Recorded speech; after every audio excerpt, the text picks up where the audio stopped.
clear ថា you ហើយដែលខានជួបគ្នាគឺជាការបកប្រែដោយត្រង់ពីភាសាចិនពី clear ភាសាចិន The phrase long time no see is a literal translation of the Chinese phrase បាទភាសាចិនគឺនេះគេស្អីគេហៅជាពូជៀនបាទ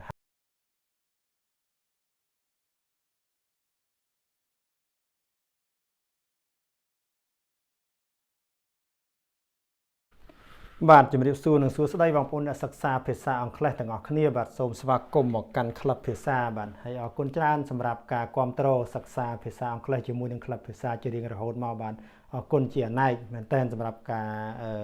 ជួយ like ជួយ share ហើយនិងជួយ subscribe YouTube channel របស់យើងបាទហើយពីក្លឹបភាសាថ្ងៃនេះបាទខ្ញុំ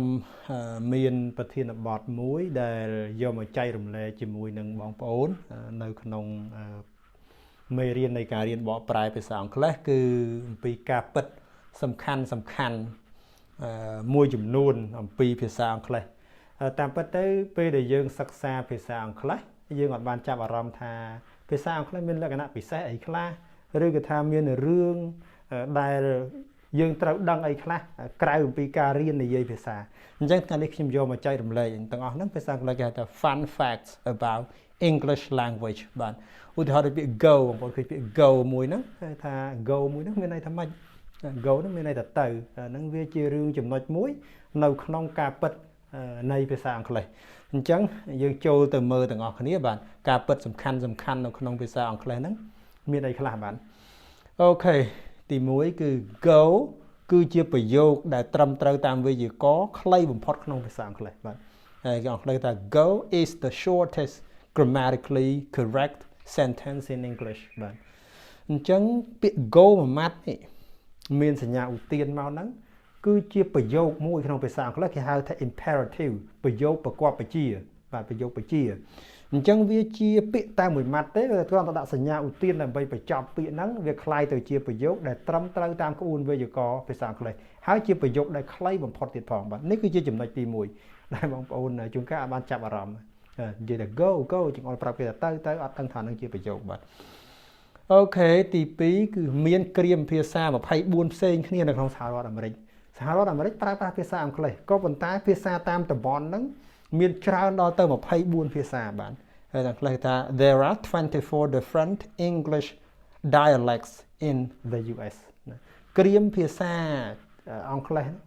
គ្រាមភាសាហ្នឹងជាភាសាអង់គ្លេសគេថា English dialects បាទគឺគ្រាមភាសាអង់គ្លេសយើងហៅថាគ្រាមភាសាអញ្ចឹងទៅក៏ប៉ុន្តែភាសាតាមស្រុកតាមភូមិដូចខ្មែរយើងក៏មានគ្រាមភាសាអ្នកបាត់ដំបងភាសាអ្នកភ្នំពេញភាសាអ្នកកំពង់ចាមភាសាអ្នកបន្ទាយមានជ័យបដមានជ័យអីជាដើមភាសាអ្នកសៀមរាបរដូវអញ្ចឹងទៅបានអូខេអញ្ចឹងនេះគឺជាអ្វីដែលយើងគួរដឹងដែរថាបើសិនបើយើងរៀនភាសាអង់គ្លេសយើងត្រូវរៀនអា dialects ហ្នឹងផងពេលយើងទៅអាមេរិកទៅអីយើងត្រូវតែចេះព្រោះពេលយើងនៅតំបន់ណាយើងត្រូវរៀនពីភាសានៅតំបន់ហ្នឹងបាទអូខេអញ្ចឹងវាមាន24នៅក្នុងសហរដ្ឋអាមេរិកបាទអូខេបន្តទៅទៀត goodbye គឺជាពាក្យដែលមានប្រភពកំណើតមកពី clear ភាសាអង់គ្លេសបុរាណមួយដែលគេនិយាយថា God be with you សូមព្រះនៅជាមួយអ្នកពាក្យ goodbye ជាពាក្យកាត់ចេញមកពាក្យ God be with you សូមព្រះនៅជាមួយអ្នកបាទ goodbye originated from the old English phrase God be with you បាទ God be with you អញ្ចឹងយើងជួនកាលយើងបានចាប់អារម្មណ៍បានដឹងថាអូប្រភពពាក្យនេះមានន័យថាម៉េចគេមានជំនឿទៅលើព្រះអញ្ចឹងនៅពេលដែលគេបែកគ្នាគេប្រសិទ្ធពរគ្នាថាសូមឲ្យព្រះនៅជាមួយអ្នកហើយព្រះតាមថែរក្សាអ្នកអញ្ចឹងពាក្យ goodbye ក្នុងភាសាអង់គ្លេសគឺមានន័យអញ្ចឹងមានន័យថា God be with you ន័យថាសូមឲ្យព្រះនៅជាមួយអ្នកព្រះតាមថែរក្សាអ្នកបាទអូខេនឹងជាចំណុចទី3ចំណុចទី4គឺវចនានុក្រមភាសាអង់គ្លេសដំបូងត្រូវបានសរសេរឡើងក្នុងឆ្នាំ1755បាទ The first English dictionary was written in 1755បាទអានេះគឺជាឆ្នាំដែលភាសាអង់គ្លេសបង្កើតវចនានុក្រមជាលើកដំបូងភាសាអង់គ្លេសជាភាសាមួយដែលមានកំណើតមកយូរយារហើយគេបង្កើតវចនានុក្រមបានមុនខ្មែរយើងបង្កើតវចនានុក្រមបាននៅឆ្នាំ1969បាទបង្កើតមកយូរក៏តែសម្រាប់ជោគជ័យនៅឆ្នាំ1968មុនសម្ដេចជួនណាតលោកសគត់មួយឆ្នាំបាទ ok chứ cái bậc cao và cho nên có bàn môn dương ok mình to tiết pi ông kle cha bầm phật đài nơi tầm miền vọt tầm miềnក្នុងការប្រើប្រាស់សពថ្ងៃគឺពាក្យ town town នេះជាពាក្យចាស់ជាងគេបើសិនបើយើងសិក្សាពីពាក្យអង់គ្លេសទាំងអស់បាទ The oldest English word still in use today is town អញ្ចឹងពាក្យ town យើងថាអូយើងចេះពាក្យ town តែអត់ដឹងថាពាក្យ town នេះជាពាក្យដែលចាស់ជាងគេបំផុតក្នុងភាសាអង់គ្លេសអញ្ចឹងក្រោយពីយើងបានសិក្សាមេរៀនមួយនេះទៅយើងយល់បាទ town ហ្នឹងគឺជាពាក្យចាស់ជាងគេបំផុតក្នុងភាសាអង់គ្លេសបាទអូខេបន្តទៅទៀតលោក Shakespeare ត្រូវបានគេផ្ដល់គុណសម្បត្តិដោយលោកបានបន្ថែម1700ពាក្យទៅក្នុងភាសាអង់គ្លេសអំឡុងពេលគាត់មានជីវិតបាទ Shakespeare is credited with adding 1700 words to the English language during his lifetime បាទអូខេលោក Shakespeare ជាកវីនិពន្ធជនជាតិអង់គ្លេសដ៏ល្បីឈ្មោះជាងគេនៅក្នុងអំឡុងឆ្នាំ1700ហ្នឹងហើយគាត់បានបង្កើតពាក្យអង់គ្លេសថ្មីរហូតដល់1700ពាក្យដែរពេលគាត់ចាប់ផ្ដើមល្បីល្បាញរហូតដល់គាត់អស់ជីវិតទៅអញ្ចឹងយូរច្រើនដែរបាទ1700ពាក្យបាទដោយលោក Shakespeare បាទអូខេបន្តទៀតអង់គ្លេសចាប់ផ្ដើមដោយពាក្យអង់គ្លេសចាប់ផ្ដើមដោយអក្សរ S ច្រើនជាងអក្សរផ្សេងទៀតបែរថាពាក្យទាំងអស់បើយើងនិយាយពីពាក្យភាសាអង់គ្លេសគឺអក្សរ S នេះដែលចាប់ផ្ដើមឡើងដោយអក្សរ S ច្រើនជាងគេបាទ More English words begin with the letter S than any other letter អញ្ចឹងយើងត្រូវតែដឹងផងដែរថាអក្សរ S ហ្នឹងមានវត្តមានច្រើនជាងគេក្នុងការចាប់ផ្ដើមបង្កើតពាក្យចាប់ផ្ដើមពាក្យបាទអូខេ letter S បន្តទៅទៀតគ្មានពាក្យណាមួយនៅក្នុងភាសាអង់គ្លេសដែលជួននឹងពាក្យ month orange silver ឬក៏ purple ទេ No words in English rhyme with month orange silver or purple បានន័យថាធម្មតាបើគេនិយាយនៅក្នុងការតែងកំណាព្យគេត្រូវការពាក្យជួនក៏ប៉ុន្តែសម្រាប់ពាក្យនេះ4ពាក្យនេះ month ហើយនឹង orange silver ហើយនឹង purple ពាក្យ4នេះអត់មានពាក្យជួនទេគេរកពាក្យជួនមកដាក់យកពាក្យ4ទៅរកជួនក្នុងកំណាព្យគឺរកអត់ឃើញគេអញ្ចឹងអាហ្នឹងគឺជាលក្ខណៈប្លែកពិសេសមួយក្នុងភាសាអង់គ្លេសដែរបាទអូខេបន្តទៀតពាក្យថ្មីប្រមាណជាមួយពាក្យត្រូវបានបញ្ចូលទៅក្នុងភាសាអង់គ្លេសរៀងរាល់2ម៉ោងម្ដងហើយប្រហែលជា4000ពាក្យថ្មីត្រូវបានបន្ថែមទៅក្នុងវចនានុក្រមអង់គ្លេសក្នុងមួយឆ្នាំអានេះគឺជាការបង្កើតពាក្យថែមឬក៏បញ្ចូលពាក្យបន្ថែម Approximately one new word is added to the English language every 2 hours and around 4,000 new words are added to the English dictionary every year បាទអញ្ចឹងអ្វីយើងកត់សម្គាល់គឺ2ម៉ោងម្ដងអង់គ្លេសបញ្ចូលពាក្យថ្មីមួយឬថាបង្កើតពាក្យថ្មីមួយហើយសរុបទៅមួយឆ្នាំបញ្ចូលបន្ថែមបាន4000ពាក្យអញ្ចឹងពាក្យអង់គ្លេសមានកើនច្រើនជារៀងរាល់ឆ្នាំមួយឆ្នាំ4000ពាក្យមិនតិចទេឬក៏ថាគិតថា2ម៉ោងមួយពាក្យបាទអូខេបន្តទៀត queuing គឺជាពាក្យតែមួយគត់ដែលមានស្រៈរៀងតគ្នា5តួបាទ U E U E I 5តួតគ្នាបាទ Queuing is the only word with 5 consecutive vowels បាទ Queuing យមើល U E U E I អញ្ចឹងពាក្យអង់គ្លេសមានតែពាក្យហ្នឹងមួយដែលប្លែកជាងគេគឺស្រៈបាទ vowels vowel ក្នុងភាសាអង់គ្លេសមាន5តួគឺ A E I O U អញ្ចឹងកន្លែងនេះមាន U E U E ពីរដងហើយនឹង I អញ្ចឹងស្រៈ5តួរៀងតគ្នាអញ្ចឹងមិនងាយរកបានក្នុងភាសាអង់គ្លេសមានតែពាក្យមួយហ្នឹងទេបាទអូខេបន្តទៅទៀតពាក្យដែលខ្លីបំផុតនិងចាស់បំផុតគឺ I បាទ The shortest and oldest word is I ពាក្យខ្លីបំផុតហ្នឹងហើយចាស់បំផុតហ្នឹងគឺ I ស I តែមួយកុំច្រឡំទៅនឹងពាក្យដែលចាស់បំផុតដែលយើងរៀនពាក្យ town ពីមុនណាអត់ទេអាហ្នឹងគឺគេនិយាយពាក្យទូទៅបើនិយាយពាក្យទូទៅពាក្យដែលមានវ័យចំណាស់ជាងគេគឺពាក្យ town តែបើនិយាយពាក្យដែលខ្លីគឺសេអក្សរតែមួយតួដែលចាស់ជាងគេនេះគឺពាក្យ I បាទតាមពិតមានពាក្យច្រើនទៀតដែលសេអក្សរតែមួយតួក្នុងភាសាអង់គ្លេសពាក្យពាក្យអីហ្នឹងគឺសេអក្សរតែមួយតួទេ I នេះសេអក្សរមួយតួក៏ប៉ុន្តែពាក្យ I នេះមានវត្តមានយូរជាងគេចាស់ជាងគេបាទ សម្រាប់ពាក្យដែលខ្លីគឺមានអក្សរតែមួយតួហ្នឹងបាទអូខេបន្តទៀតភាសាអង់គ្លេសមិនមែនជាភាសាផ្លូវការរបស់សហរដ្ឋអាមេរិកទេអាហ្នឹងក៏ជារឿងដែលយើងគួរកត់សម្គាល់ដែរបាទ English is not the official language of the United States បាទជួនកាលយើងគិតថាសហរដ្ឋអាមេរិកគេនិយាយភាសាអង់គ្លេសអញ្ចឹងភាសាហ្នឹងជាភាសាផ្លូវការជាភាសារដ្ឋភាសាជាតិរបស់គេតែតាមពិតមិនមែនទេមានដល់ទៅ24ភាសាអង់គ្លេសនៅក្នុងសហរដ្ឋអាមេរិកអញ្ចឹងគេអត់បានចុះបញ្ជីថាអង់គ្លេសមួយណាដោយសារបាក់ចុះបញ្ជីថាអង់គ្លេសមួយណាជាអង់គ្លេសផ្លូវការអញ្ចឹងអត់ចុះទាំងអស់ហ្មងទៅ